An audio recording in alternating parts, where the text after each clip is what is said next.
everybody. Welcome to another episode of What a Hell of a Way to Die. It's Francis and Nate back with another Dad Chat. That's right. It's been a couple weeks. I've got some updates to dadding. My daughter finally has learned how to swallow a pill, which has been a 4-year process at this point. I remember that being a challenge for me, and then I remember my friend's kid going through it. He was a little older than your daughter is now when he was kind of struggling with it, but he eventually got it, but yeah. Yeah, I understand. It's been a long time of putting her Vyvanse in a small spoonful of peanut butter and getting her to eat the spoon of peanut butter. As you know, people who need to take Vyvanse usually have problems with making sure that they're doing the things they need because they have ADHD, so it's always like having to kind of sit on her shoulders and make sure that she takes the medicine. But now, so proud of herself. She's like, nope, I just pop the pills, take the pill. It's me. I can take my pills now. She's on a real independent streak, which is like at first was kind of just like, what are you trying to pull on me? What are you trying to get away with? But now she's just almost 9 and wants to do things on her own now. She's like, no, I can get my bed ready. I don't need you to, I'll call you in to give me a kiss goodnight and to tuck me in. But yeah, she doesn't need me to set up her bed or help her out with stuff, which, like, to be fair, I probably shouldn't be anyway because I'm spoiling her because she's my only daughter. But it's been a month of firsts. Some of them fun, some of them not so great. But, that's what happens when kids grow up. They grow up and they become independent and they're just like, Dad, I don't actually want to do whatever dumb shit you're doing. Yeah, Cynthia had to go to Switzerland for work. And as a result of this, I think she's kind of in favored parent number 1 slot right now. Mm-hmm. She would always make the joke that was me all the time, but obviously our daughter relates to us differently. But I think being a little older now, I mean, she's almost 10 months old and being able to be more cognizant of when people are here versus not here. I think she was more aware of her mom's absence than she was the times that Cynthia was hospitalized. Mm-hmm. One thing that's interesting about it is, yeah, she's definitely just careening towards toddler vibes now. There's so much more attitude.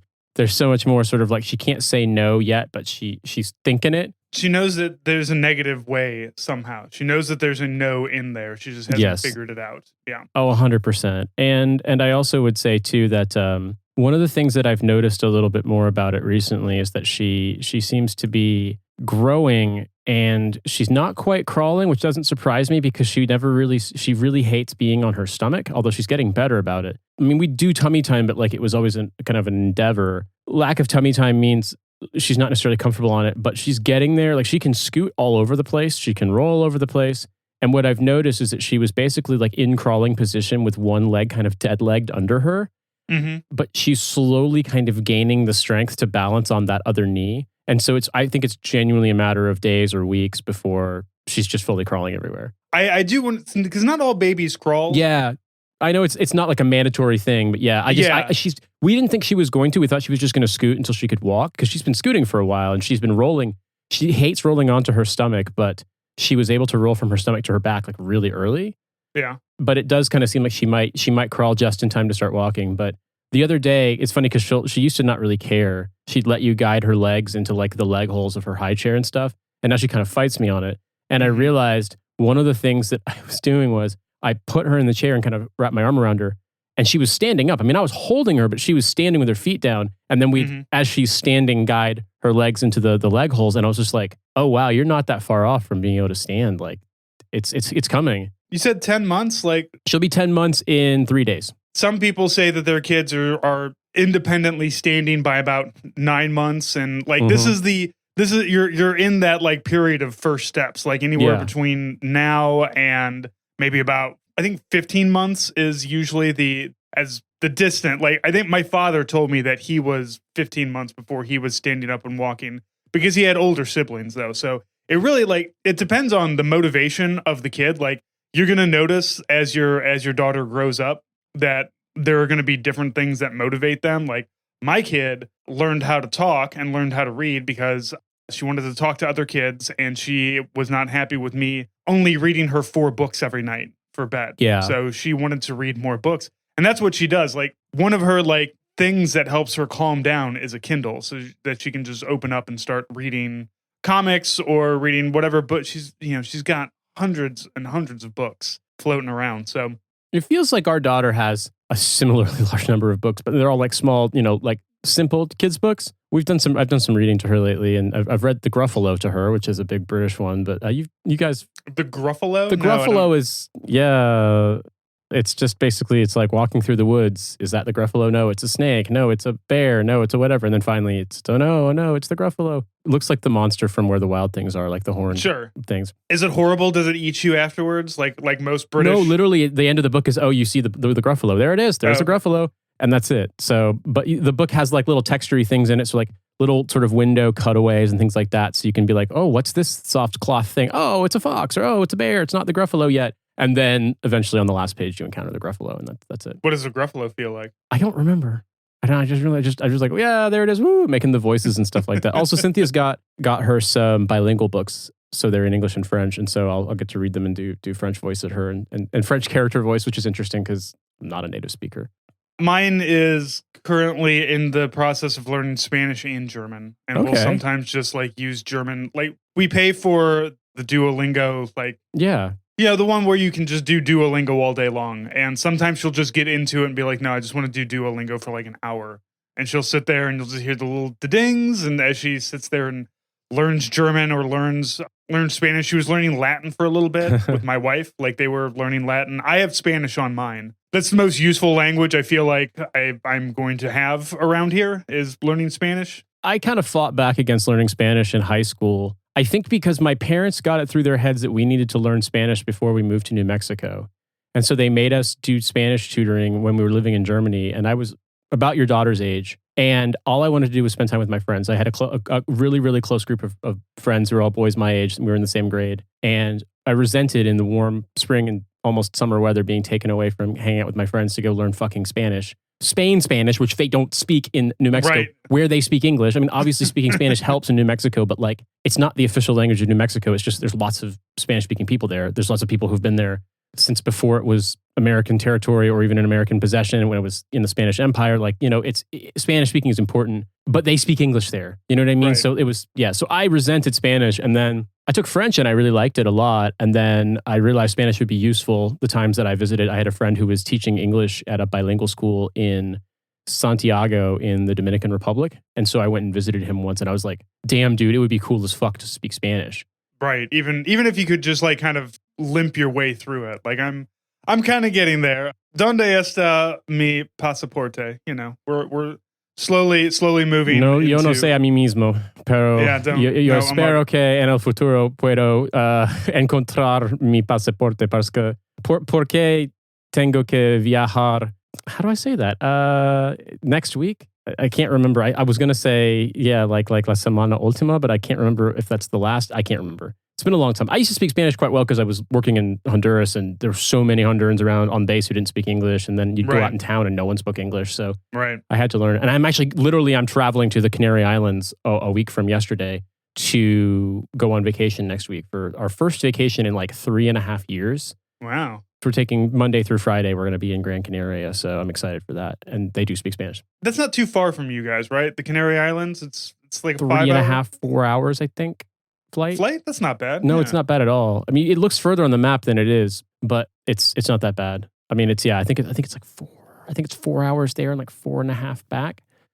But it's direct from Gatwick to Las Palmas. So yeah, we've got a trip coming up to Hawaii that I'm very excited about. Oh hell yeah, man! Where in Hawaii? My wife managed to get a really great deal on. So we're gonna go and we're gonna do the Disney resort that's there.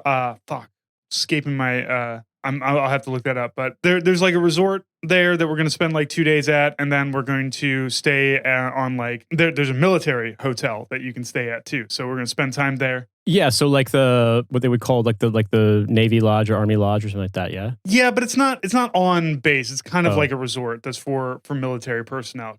Because I think Schofield Barracks is there. I know. I hope my wife doesn't listen to this because she's going to be like, I outlined this to you like 5 times and you can't fucking remember it. But I mean, not tell me about it, dude. Like, this is the thing where I've literally started doing like I'm back in the Army and having my little pen and paper book with me to take notes when Cynthia gives me notes because I've been forgetting so much shit. And I got to do that. It helped. When she was gone, we had a little like sit down before she left and I took notes on everything that needed to get done and we got it all done. And it's like, I didn't feel as though this used to be the case, but now, sheesh. When it's just you and then you have one other person to kind of concern yourself with, that's easy. But as soon as like a third person enters the mix, and it's a third person that is like a chaos agent, right? That cannot not poop in their pants, and requires you to shove food into their face for them to eat.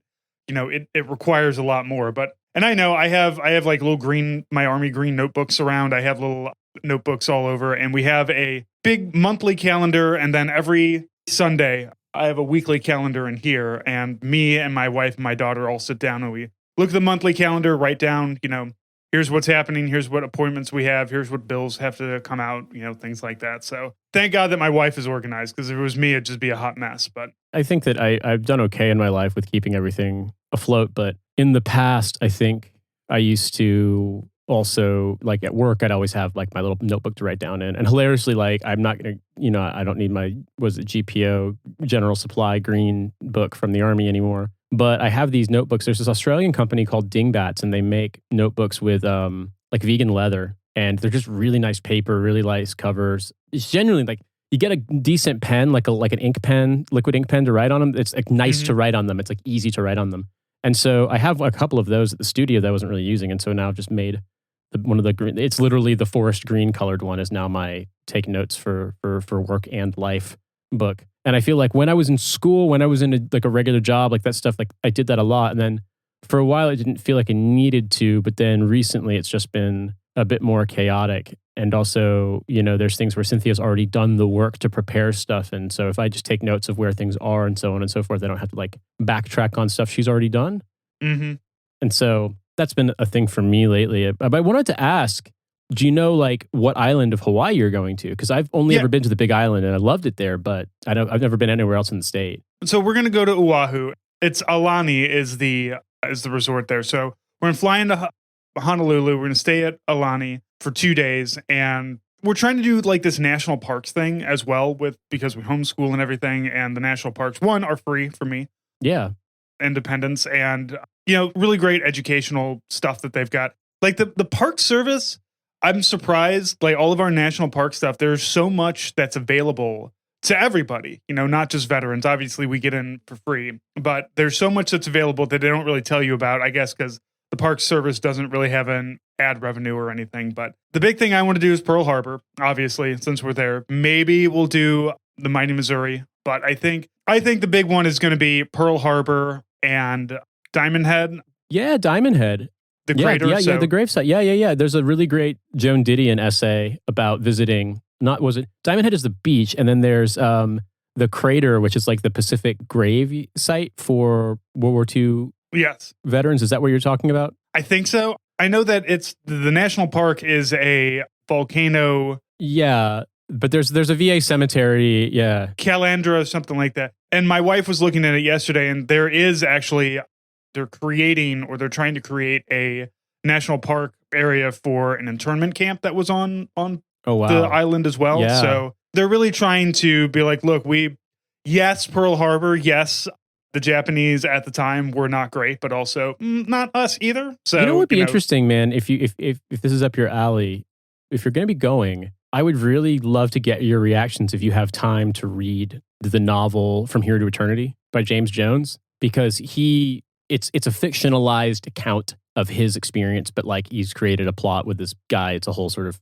first half of the 20th century style novel, but it's basically about how the Army fucking sucks. And it's a private stationed in what's basically Schofield Barracks now in the lead up to Pearl Harbor, and then Pearl Harbor happens. And it's basically, he is really good at boxing. He's this like hard scrabble, grew up poor as shit in West Virginia kid. And people identified that he has talent for boxing. But when he was boxing at like Fort Meade, he accidentally put a guy's eye out because the laces on his gloves weren't secured. And so the metal tip hit a guy in the eye and blinded him. And he was like, I never want to do this again. I never want to hurt somebody again like this. And well, his company commander is a dickhead and wants to win I think it's the regimental smoker is what they call it, the sort of like athletic competition for the entire regiment. And he refuses to box. He's like, I'm not fucking doing it. And they're like, well, then we are going to haze you until you give in. And he's like, no, I will literally fight the system forever. And that's basically what it's about. But then it's also about Pearl Harbor. I strongly recommend it. especially because the unedited version is long, but like there was a lot of stuff that was cut out for sort of like morality police reasons in the 1950s when it came out. It was famously made into a movie. Yeah, I saw a 1950s movie with, I want to say, Cary Grant. I know that Montgomery Clift is in it. I can't remember all the actors that were in it, but iconic, famous movie. But the book is great. And because you're going there, I'm interested because like so much of the sort of American experience in Hawaii that, is defined by the military and then the military bases and what happened at Pearl Harbor and stuff like that. So if you can, you can buy it on Kindle. I'd get it, dude. I just got it from the library. Hell yeah. Fucking hell yeah. I hope you like it, man. Yeah, because I really, I was, he does a lot of things as a writer that if you go to school for creative writing, they're like, don't ever do this, but he does it really well. Yeah. So I emailed Bernard Cornwell, who wrote the Sharp books, and I've been told that I need to email again in August to set something up because he's in the middle of some other things. But because of that, I've been in a real kick of reading Bernard Cornwell stuff, which is, the Sharp books, which are very exciting.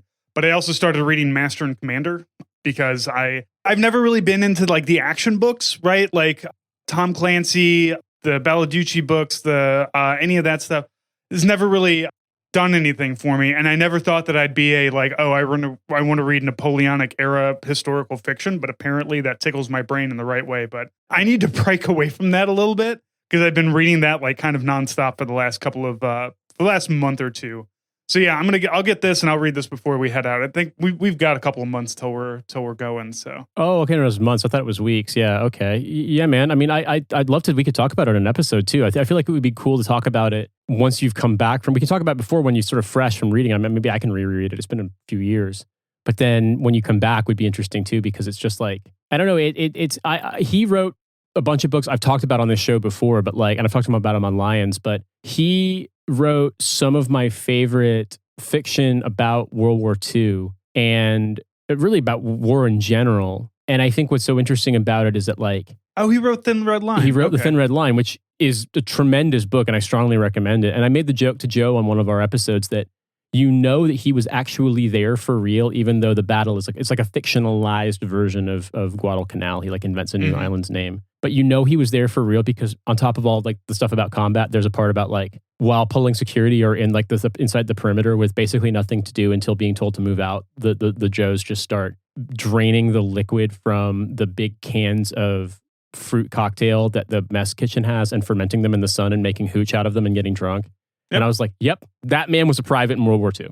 That's true. It's 100%. I'm excited to do this, because Joe lived in Hawaii for a little bit, and I know he had opinions on it. And we watched some of the Anthony Bourdain, not the No Reservations one, but the other one that he had, where he was globetrotting. Anyway, we watched some stuff where, a lot about Hawaiian culture and how like it's one of the few states where it's just like, if you're from Missouri and you're a white guy, you're a Missourian. But if you're like a white guy in Hawaii, you're a Hawaiian resident. You're not a Hawaiian because a Hawaiian is an actual... It's an ethnic group. I mean, it gets a little bit convoluted because the way that segregation was enforced in Hawaii created this hierarchy where people who were East Asian, people who were Native Hawaiian, and people who were too Southern European to be considered white were kind of forced to one side. And so Native Hawaiians obviously like are a completely different culture, and they had sovereignty over Hawaii, and it was taken from them. That it was illegally annexed, and then it was made into a state. But also the discrimination that people faced in Hawaii, there's on top of, it's just where like the much hated upon term of intersectionality really helps to analyze it here, is that like you also have people who technically speaking were brought over typically as laborers who were treated very badly, who also faced discrimination as Hawaiian residents, but are not ethnically Hawaiian. They're not Native Hawaiian. And so it's a weird kind of situation there where there are some situations where like not just tourists, but like white residents get aggressed because of there is a kind of like a culture of like fuck whitey there. Like but it also really depends because I've been in Hawaii, the island of Hawaii, which is the brokest of all of them, which is the most rural, which has, I believe, the highest percentage of Native Hawaiians. And no one ever really gave me any shit for being white. It struck me as being kind of an attitude thing.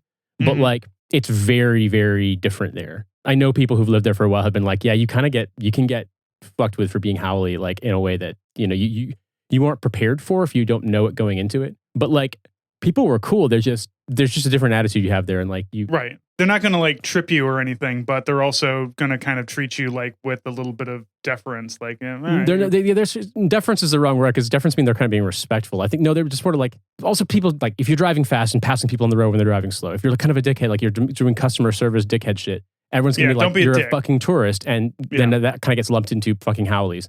But I mean, I know people who've lived there have had problems with it, but by and large, like, to be honest with you, if you wore shorts and t-shirt and flip-flops that look like fucking a little bit secondhand and you're always high, you'll 100% blend in with white people who were born and raised in Hawaii, on the island of Hawaii. Well, guess what? Yeah, the weed was actually too strong for me. And the local stations play Hawaiian, like basically like a combination of local artists, most of whom play stuff that could be described as sort of like Polynesian reggae and stuff of that genre from other parts of the world.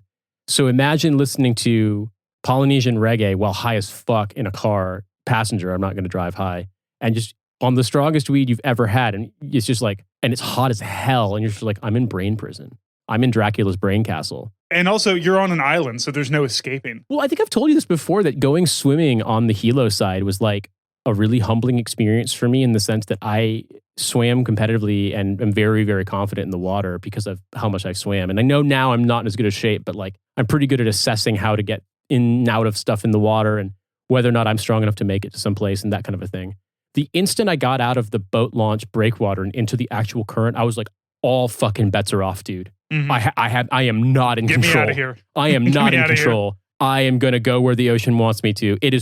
That current is unlike the first time you feel it. If you swam in the ocean before, the first time you feel the Hilo side, you're like the breakwater for the entire Central Pacific. You're the first landmass since basically Easter Island or the Aleutian Islands and, off the coast of Alaska or the Pacific coast. Like, it's thousands of miles and you're the first bit of solid land. That current is, I mean, you get why it's great surfing, but like, holy shit, it's strong. Yeah. I am not a strong swimmer. I can swim when necessary. Toss me in the deep end of the pool. I'm not going to drown, but I'm also a person who did not really see an ocean until they were 18. And I do not get into the ocean above like my waistline because I fear drowning. Like drowning is one of my biggest, like drowning and buried alive, two ways that I just really don't want to die, because there's just like that initial panic of I don't have control over this. And I don't like that. Like just like, oh shit, I don't have control and I might die now because of nothing that I can do. So also fish poop in that. So I don't really get too far into it. What I say about Hawaii is here's something that I'd recommend. Are y'all, like you, Beth, and your daughter, do you guys like fruit in general? You like fresh fruit fans? Me and my wife do, yeah.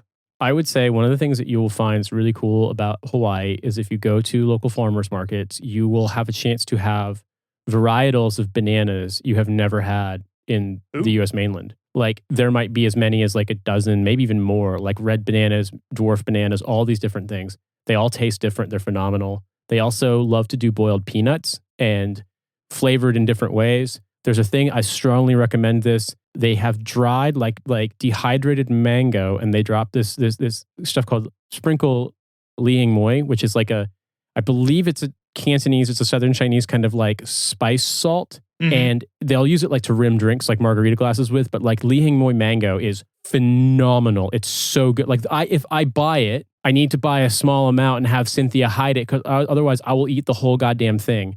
I don't remember exactly how to spell it, but my friend introduced it. I have an old friend of mine from the Army who moved out there and loves it and has stayed on the Big Island, I think, the whole time since he ETS'd, basically. And it's, strongly recommend it. I am looking forward to the food. My wife and I have rediscovered a love of pineapple. You can get a full pineapple at Costco for like $3, and I'll just cut that up and make all of that. And I'm not big on melons in general. I don't really like cantaloupe or things like that. I mean, I definitely want to try it, dry. I don't like it. Here's we've cut up some melon and eat it. Yeah. I'm not big on it but I also will, like, if you prepare something for me in different ways, I will try. Well, obviously, it. like pineapples, one of the big things with the kind of Hawaiian plantation economy was growing pineapples, growing sugarcane, I believe growing bananas too, but definitely pineapples. Oh yeah, another thing you should try. Do you like passion fruit? I think I do. I think I've had it before. Again, I'll try anything. In Hawaii, I don't know about Oahu because I've only spent time on the Big Island, but in the Big Island, there's the kind of passion fruit, the Hawaiian word for it is lilikoi, and it's kind of like bigger than the little purple passion fruits you often see in grocery stores. Like it's yellow, it's bigger. It's almost like a Hass avocado size, maybe maybe a little smaller than that, but phenomenal. And I mean, they grow everywhere. So you can I just remember have experiences of us going out, going on walks, and you see them growing, just grab one and, punch a little X in it with a knife and then squeeze it. And, all the goop is delicious. It's wonderful. I was also going to say, obviously they've got insanely good coffee there. I believe the Big Island is where they grow it. I don't think it's grown. There might be some places on Maui where they grow it, but I'm pretty sure it's just Kona. I know the Kona coffee. Mm-hmm. When I was in Afghanistan, I was with the 25th ID, and the major that was in my office specifically had Kona coffee sent out because she really loved the Hawaiian coffee and wasn't going to drink the army bullshit, which I totally understood. I was talking to Hussein about this yesterday, about how I fell in love with Nescafe, because after all this time in transit, getting back to on mid-tour leave, going through Bagram and then Ali Al Salim, and having just bad army coffee or bad airplane coffee, there was a Nescafe machine in the DFAC or the dining facility at I believe it wasn't Ali Al Salim. I think it was Camp Arif John, but I can't remember. It was whatever the big holding area where they put you in when you're on mid-tour, where they have the billboards or whatever, line up for the flights to Dallas, line up for the flights to Atlanta, that kind of thing. I can't remember where it was. It's in Kuwait. That's all I remember. Probably Ali. That sounds like Ali. Yeah. It may have been that we landed at Kuwait City and had to take a bus to Ali Al Salim. I don't remember. But what I will say is instant coffee, obviously, instant coffee is fine. I love instant coffee. It's just different. But Hawaiian coffee in general is great. You'll probably be able to buy it from sort of distributors. I'm pretty sure they don't grow it on Oahu. But one thing that's really amazing about being in the Big Island is they have these places where coffee farms have their store, and you can drive up and buy. I bought a 5-pound bag of coffee that was grown and roasted there, and brought it home with me, and was just drinking coffee like a fucking king for probably 6-8 weeks or something. It didn't last that long because I drink a lot of coffee. But it's phenomenal, yeah. You're drinking it every day, but yeah. If it wasn't, I could get it from that same place. It was called Kau Coffee Mill. Kau is area in Kona, and there's really good coffee there, but there's tons of different growers. But the thing is, to ship internationally, they ship FedEx. So I would have to pay probably about $150, $200 for a 5-pound bag. Yeah. And then it's not that good. About $100 to ship it FedEx airmail to the United Kingdom. And then you take cost plus shipping and add them together, and 20% on top of that for import tax. And it's I fucking love Hawaiian coffee. I really love Hawaii. But there's also good coffee, and there's good coffee in Europe that's roasted. There's good coffee in Britain that's roasted here. You know what I mean? Yeah. Whenever we travel, I do like to eat the local stuff, but I know Hawaii is going to be a little bit different because, cities inside of CONUS, inside of the contiguous United States, they might have okay, we grow this here, we grow that there, but an island is completely different. You have, nobody's growing pineapples in Missouri. Nobody's growing these mango fruits and things like that in Illinois, or if they are, it's just not going to, it's not the same. It's not the same. So just to clarify, I looked it up because I was I did say that right. It's been a long time. And I was correct. It's hing moi. Hing moi is powder made from dried plums. And it's really, really tart. And they put it on, it's just mango that's been dehydrated. So, your garden variety dehydrated fruit, but mango is really candy, when it's dehydrated. And they sprinkled this really, really sour plum powder on the mango, and you eat it basically like the dried mango. And so it's like mango jerky. Yeah, because it's mega, when you get dehydrated mango, it's super concentrated, sugary sweet. But then you also have this really, really, really tart flavor on top of it. And it's just, it's incredible. What else, man? And really, I just don't know Oahu that well, but 7-Elevens on the Big Island sell, they have stuff like Spam Musubi. And so when I was in Japan, 7-Eleven surprised me. And my wife spent time, my wife went to, my brother-in-law was raised in and went to high school in Thailand because his father was an expat. It's always very funny because he is white as the driven snow, square jaw. He plays rugby. He looks like a rugby player, but you take him to a Thai restaurant and he will speak Thai and be like, no, I want a Thai spicy, not American spicy. And will eat some fucked up looking things that I think are fucked up because bring me a whole fish on a plate. I'm like, no, I'm not doing that. Dude, I told you that I did a thing where they were running a training thing in Thailand, and my unit in Korea got tasked with sending trainers, and they couldn't figure out because there was basically no guidance from what the U.S. Thai military working group wanted. So they were like, fuck it. Anyone in the unit who's got a ranger tab or who was a drill sergeant, you're just going. So I went and I spent like 3 weeks in Thailand in Hua Hin on a Thai military base running 6 lanes for the Thais. And we ate in their DFAC. It was insanely good. And then we ate in their DFAC for breakfast only though. And then we also, there was like food stands. People who just worked on base cooking for us. So we'd get like, and then some of my interpreters I made friends with some of the really nice guys. And one of them took me like off base to like a restaurant or like a food stall where it's like a guy with a motorcycle and a cart, and the motorcycle's been converted to also, run. If I remember correctly, like it's got like a gas tank in the back of the cart, and the electrics off the motorcycle are also powering the electrics in the thing to like spark this gas burner. And he's cooking stir fry stuff off the cart, but it's also got like all these dishes for like sauces and things like that, and like not quite an electric fridge, but like a cooler sort of compartments for stuff. And then they'd serve you the curry, whatever the stir fry was, and they put it in a plastic bag, like a baggie, and tie it up and give it to you with a baggie of coconut rice or regular rice, and like maybe some garnish on the side, and like you could get like a bottle of water or a bottle of like super sweet drinks. And man, it would be like $3. And it was so spicy, but it was so flavorful. Dude, Thai food is like, Southeast Asian food in general, in my opinion, is just completely unimpeachably good. But Thai food, there's just so much going on. Like, also, there were fruits I didn't even know existed. Like, I had never heard of rambutan or mangosteen before. They're weird tropical fruits and they're delicious. Yeah. They're like dragon fruit people have heard of. And I think dragon fruit comes from that area. But like mangosteen, rambutan, they look odd. I'd also never seen jackfruit before because this was pre-vegan jackfruit everything.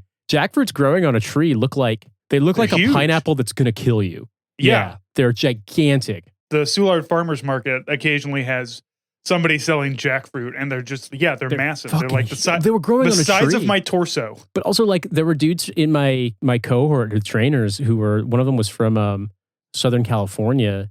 And he recognized that one of the trees was a tamarind tree, and it had tamarinds falling. So we were like cracking them open and eating them and stuff. And like, have you ever had? You know what tamarind tastes like? It's like really. It's like a really, really. Oh man, how to describe it? Like it's like a sour, like almost like caramelized sugar flavor. It's really, really good. Also, the lady at the food stall, she's like, I don't sell durians because, of all the problems. But she's like, I'll bring you some if you want. So I got a fresh from the market plate of fresh durian, and I walked through the open air classroom to the out back door to the picnic table. And just walking through that room, one of the soldiers was like, "What the fuck is that smell?" It stank the place up, dude.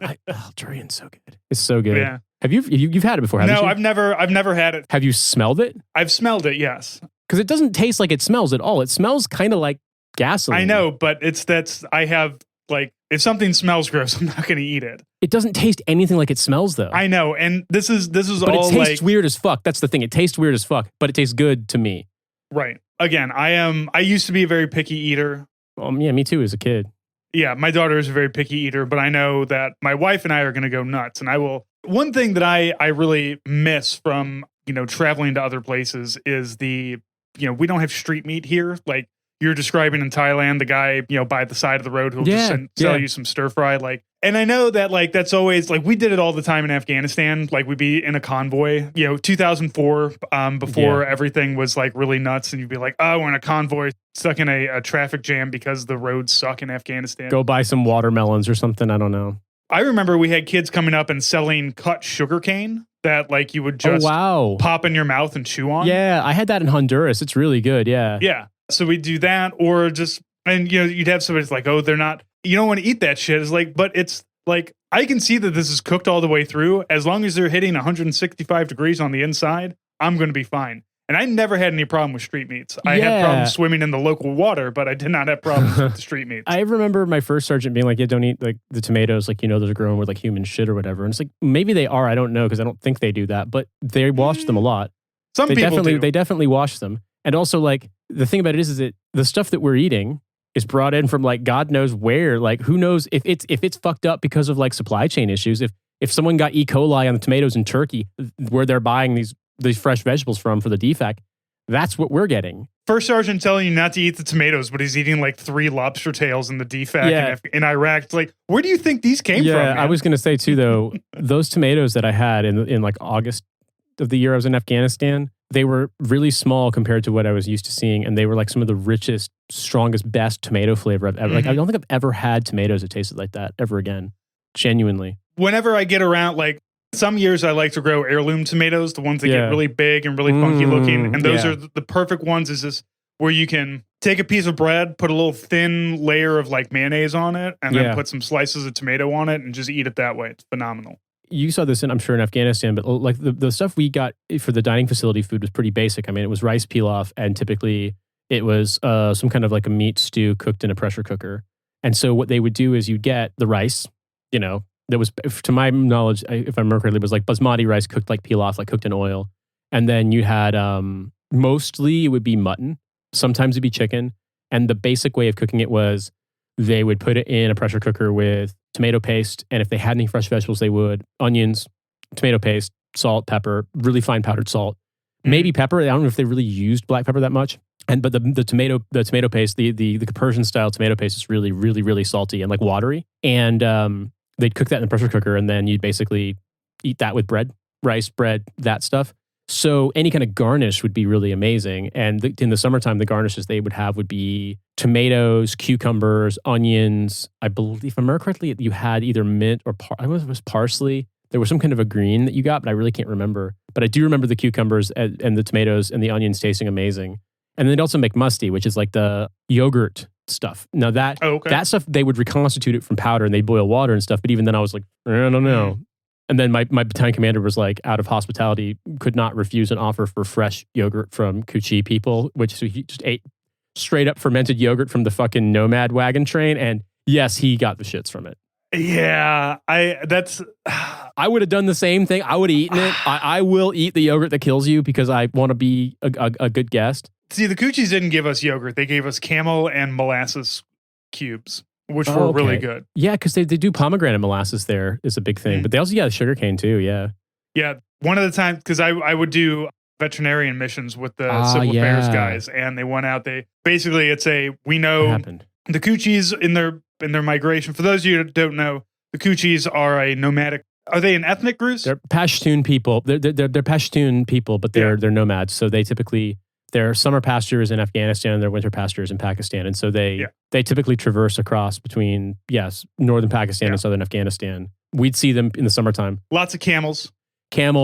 Yeah. A lot of dromedaries, and they eat them as well. Yeah, they do. Yeah. Sheep, camels. Yeah. It's good. The thing I was worried about it because it's a working animal, and it's like a lot of muscle. But the Coochie's been doing this for probably a couple thousand years. They know how to cook a camel. We'd be out on a convoy in the middle of nowhere where there's no houses, nothing around for miles. As far as the eye could see, no trees, just like open plain, scrub brush, stuff like that, sandy riverbed things, and then they're all as we're on the road along would come a couple of camels and maybe some sheep behind them, and like a family or two families, and they had like a wagon train, with all their possessions on it. And sometimes they would be driving. They drive tractors too. You'd see that sometimes, but by and large, it was on animals. And I mean, man, it's so funny, like all this stuff about that kind of getting freaked out about trying local food. Whereas for me, like that's the thing that makes it exciting. I remember being so disappointed when I was in El Salvador because we got to go on a leave the base trip, but it was like mega secured. And they took us to like what I presume would be like the rich people mall in San Salvador. And so my extremely adventurous colleagues said, what should we have for dinner? Let's go to Salvadorian Benihana's. It was just a chain. It was literally Benihana's, the restaurant. Let's go to El Salvadorian Fuddruckers. It wasn't El Salvadorian like it was like a counterfeit. It was literally the American chain because there was like a Starbucks in this mall. It was that nice of a mall. There was security checkpoints and dudes with shotguns everywhere. And my credit card information got stolen in that fucking Benihana's. So fuck you, San Salvador Benihana's for that. However, when we'd be out on these medical missions, man, like El Salvador is an interesting and very problematic country. And one of the insane decisions that its ruling class did was to just convert it to the US dollar as its official currency. No, it's Bitcoin, isn't it? Well, they have... They got a Bitcoin guy in charge. The insane president, Bitcoin guy. But one of the consequences of that is that, like, I remember being out in these villages and you could get like a really big pupusa for which is like a cornmeal tortilla stuffed with meat and cheese. It's a Salvadorian thing. It's incredible. It was like $0.25 for two. Mm-hmm. Oh. Like I remember asking the lady how much it was, and she said un cuarto, and I was just like, at first I was like, because like I said, my Spanish was better at the time, but I was like, what? And then I realized, 25 cents gets me, or like there was this stall on the airbase where we were staying. You could buy coffees, but they also like made breakfast, and like Central American breakfast is good, but it's pretty standard. Like it's going to be mashed plantains or mashed yuca, fried plantains, refried beans, and like sausages and eggs, and it's delicious, and tortillas. It's like fully what you eat, so you can then go work in the hot fucking sun all goddamn day long. Like it's not really like food you want to eat to then like keep a slim figure if you're not doing physical work. High calorie for you. Yeah, but we were going out and doing these missions in lowland areas where it was near the beach, where it was like 100 degrees every day and wearing uniforms, and it was sweating gross. So I was like, hell yeah, I'm gonna have some coffee, have a delicious breakfast, and it was like $2. So and the guy's listening to the local radio station, and it's just playing. It's probably DJ speaking Spanish, whatever, or anything. And then they cut to music, and they play, and I'm not joking, Jack and Diane by John Mellencamp. And I was just like, what on fucking earth is going on? But yeah, Jack and Diane, little ditty about Jack and Diane. Two American kids growing up in the heartland. No matter what, American soft power will never be defeated. Life goes on long after the thrill of living is gone. Yeah, that song. I want to hear that in Spanish, though. I want to hear that covered. I can't do it on the fly. I know. I'm looking forward to Hawaii. I'm looking forward to eating off of the local. We're doing, Alani, the Disney thing for the first couple of days. And I know that like everywhere we're going is going to be very heavily Americanized. And I mean, it's America, but it's going to be tourist Hawaii. Yeah, exactly. And I know that that's the big thing for Hawaii, and especially with Oahu, like they want people like me to come out there and, be like, oh, I was in the military, and pay, respects to Pearl Harbor and things like that. Nowhere has a military discount because Schofield Barracks is there. So fuck y'all. Yeah. I mean, anywhere that has a barracks, the military discount is you hope that people don't immediately charge you more and hate your guts because they've dealt with the military before.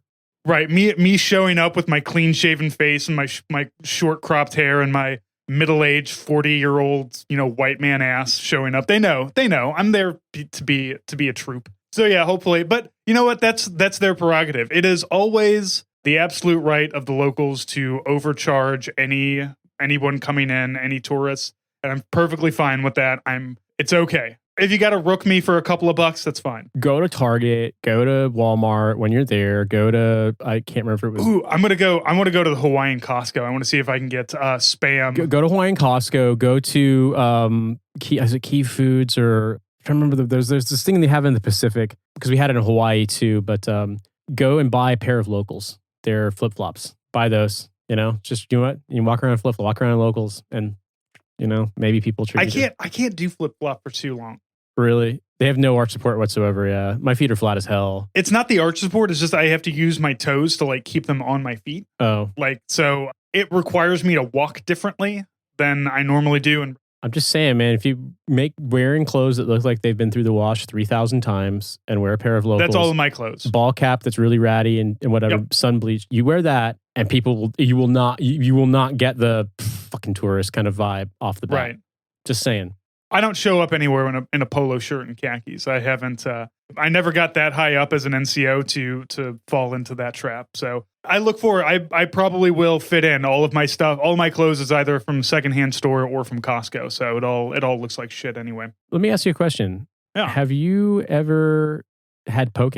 Yes. What do you think of it? I'm a big fan. I don't eat fish very often, but I do like sushi and I like poke. I like fish that's not cooked, as it turns out. So if fried fish, because that's all I've been around in Missouri is fried shit, right? Like you can get some fried fish, you can get catfish that's been fried, cod that's been fried, something that's been breaded and fried or grilled.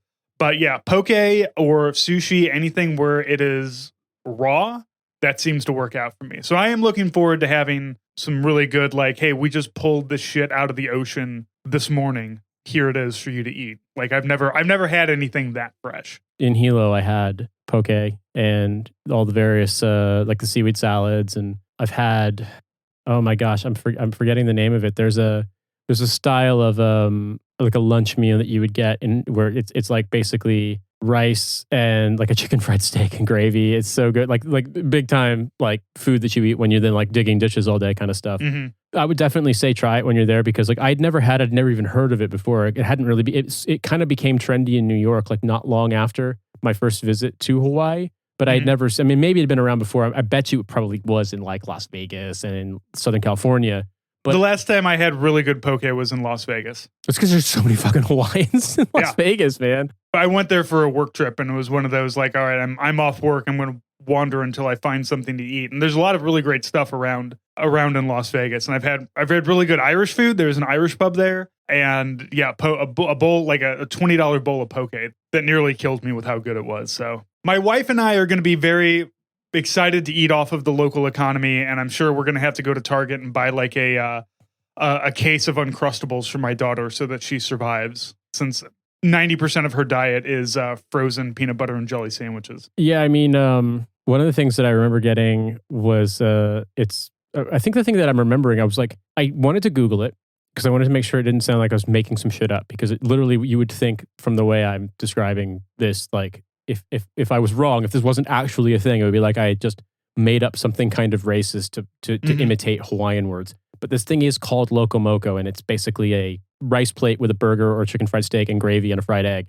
And it's like a lunch plate you can get. I had one like my first day there. It was amazing. That sounds like something I would get at the Hawaiian Cracker Barrel. Like all that stuff, but instead of potatoes or cheesy hash browns, you get rice. Yeah, but then you're getting it at like a greasy spoon hole in the wall, like that just happens to be at like, because there's a junction road and a gas station there, and like, you know, aunties are making it for you, and like they've been doing that for 30 years. I feel like Hawaii is the perfect place for me to go to, much like Puerto Rico, because it's a completely different environment. It's a lot of local people. I'm going to get a lot of local customs, a lot of local heritage, but also I can give them American dollars and it works. When you go overseas, when I went to Japan, it's like having to deal with yen and everything. And it's not that hard, but it's just...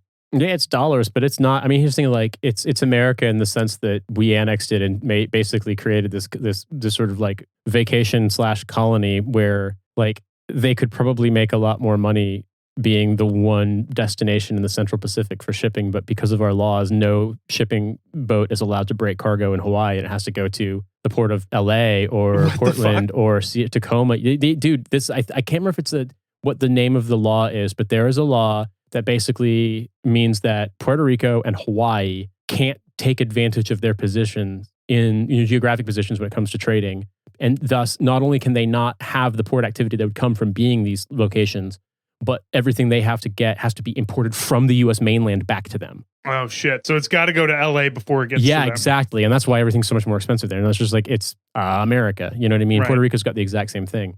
And so, I don't know, it's a complicated place, but my first week there, I was like, everything is insane here. Get me the fuck out of this place. And by week 2, I was like, actually, this is kind of chill. I just need to chill out a bit. This is actually really nice. And now I'm like, Cynthia and I went there for a week in 2017, and fucking 12-hour direct flight from New York to Honolulu, and then a like 1-hour flight, maybe 45-minute flight from Honolulu to Hilo. Why did you do Hilo? Because my friend lives there. Oh, okay. So my friend lives in Hilo, and when I went there, the first time I went from New York, I actually flew to LA and then flew to Kona and drove, and that's kind of a hairy fucking drive to make. And I just figured this time I'd rather just deal with Honolulu and then a short flight, and then my buddy Mike could just pick us up at the Hilo airport, which is pretty small. I mean, yeah, man, it is exactly what you think it is. It's this town of like, feels like maybe 100,000 people, probably less than that. And it's effectively on the coastline of the island. That's the first sort of thing in the Pacific for thousands of miles. So I can't remember where we flew in. Last time we went to LA, there was I don't think it was John Wayne, but we flew into a really small airport that was, my daughter was very excited because you board from the tarmac. And you could deplane from the front and the back. That's how it was in Kona. And hilariously, like it was dumping rain the night I got on my flight back to New York, and there was nowhere to take shelter. We just got wet. Yeah. Yeah. So it's definitely a hot weather, nice sunny airport that doesn't take into consideration that it's also it's a tropical island. Yeah. This one also had an outdoor kind of area to the airport where it had an inside, but it was very also exterior because it just doesn't rain that often. But I don't know if we have very many people who listen to this show who are live in Hawaii or from Hawaii or Hawaiian, but to give you a vibe, I come there straight out of New York, expecting to be wearing like jeans and sneakers in Hawaii in August and to very quickly learn, no, not ever, no. You're wearing shorts and flip-flops because it's too fucking hot. And my buddy's house didn't have AC. And by week 2, I had jumped off South Point. I jumped off the cliff on like the southernmost point of the U.S., which is an awesome thing. It's pretty dangerous, but it's awesome to do. Sure. Was just like, had downloaded Brother Walter's Proud to be Hawaiian onto my phone and was fucking listening to that on the plane. Like I was fully like, you know what? This is all good, man. This place rules. You know, you got to take it for what it is and not try to be like, I understand it 100% or like, I'm going to change it or, you know, oh, I want to uproot my life and move here because lots of people do that and they hate it. But it's nice. And if I had an opportunity to go there and it wasn't like putting out more CO2 than like half the developing world puts out in a year to fly there from here, I'd go back because it rules. Yeah. I had an uncle that lived in Hawaii for a little bit. He grew marijuana, was a hippie in the mountains, and really enjoyed himself. My friend was he basically learned enough about organic farming to help people with like every kind of crop they grow, to include weed, but also like fruits and vegetables and stuff. And he just did gardening. My Uncle Henry was that same way. He was a gardener, and he was a little weird, but he was also one of the nicest guys you ever met. So, and he sent me free weed from Hawaii. He like mailed it to me in between 2 big bags of Kona coffee. So I just remember Mike telling me this story because he had the license to grow it because he was a disabled veteran, but he said that like it doesn't really matter because fucking the cops, they can do what they want. And that one time he got pulled over and he wasn't going over the speed limit, and it was obvious what was happening. And the cops came up, and even when they were checking his license, one goes, "Smells like some good shit, bruh." And fucking opened his trunk and just took it. And he was like, Is it legal in Hawaii? No, not really. It might be now. Back then, it was like you could grow it if you had a license, but you could only grow it for personal use. You couldn't sell it. You technically could trade it, but it was dicey, and you could only grow a certain amount. So, like, if you grew over like a certain number of plants, they would seize them. Yeah, I've been thinking about growing. I think next year I might grow my own. I mean, obviously, like in a tropical country, it's pretty easy to grow weed. But do we have a time to do an Ask a Dad? No, I don't think so. I want to. I got to get on to work, but and I also need to get more Ask a Dad questions. I think. All right, well, I'll hit up the Discord and hit up the Patreon and see if we can get people to help us fill out the list. Yeah, actually, I think I did have. Did you have one? All right.